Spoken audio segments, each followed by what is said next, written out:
So here we are in the second chapter of John in the NIV Bible, page 1063.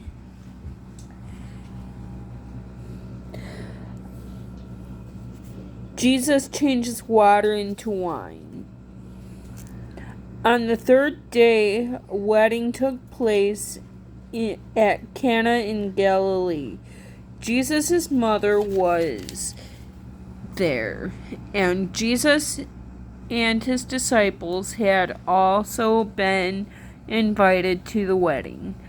When the wine was gone, Jesus' mother said to him, "They have no more wine."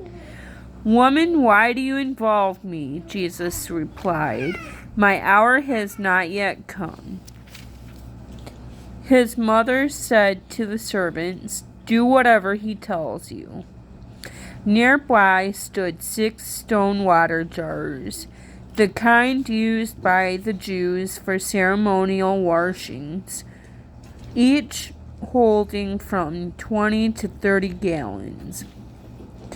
Jesus said to the servants, "Fill the jars with water," so they filled them to the brim.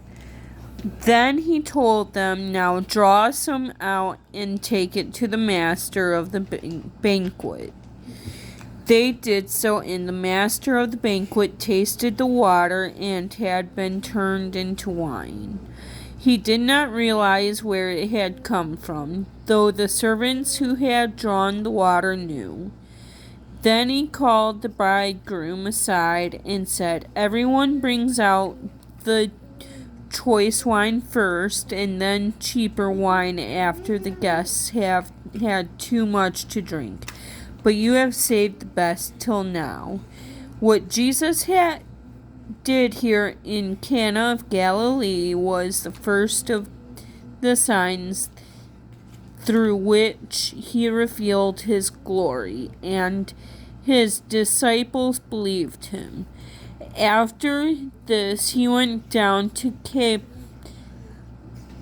Capernaum with his mother and brothers and his disciples.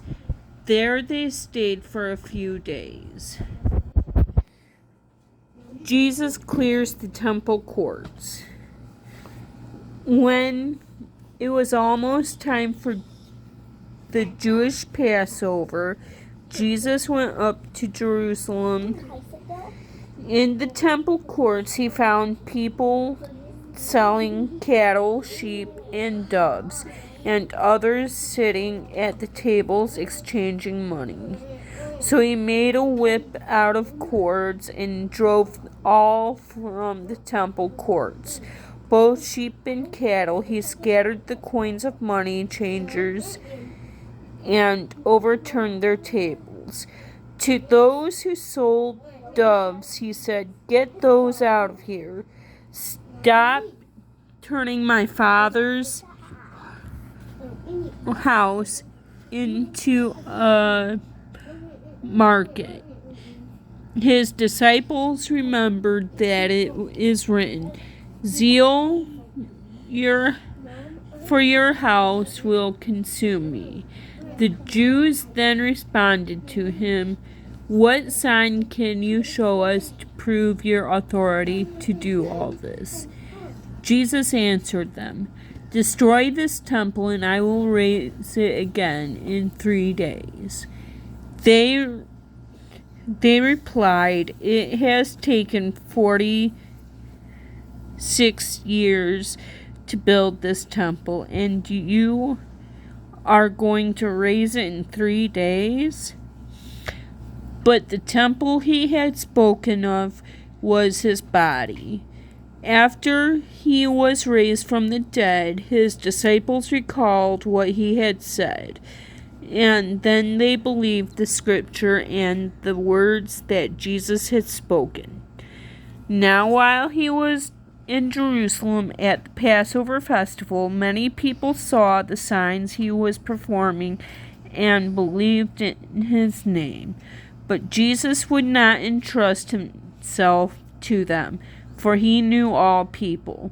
He did not know any testimony about mankind, for he knew what was in each person.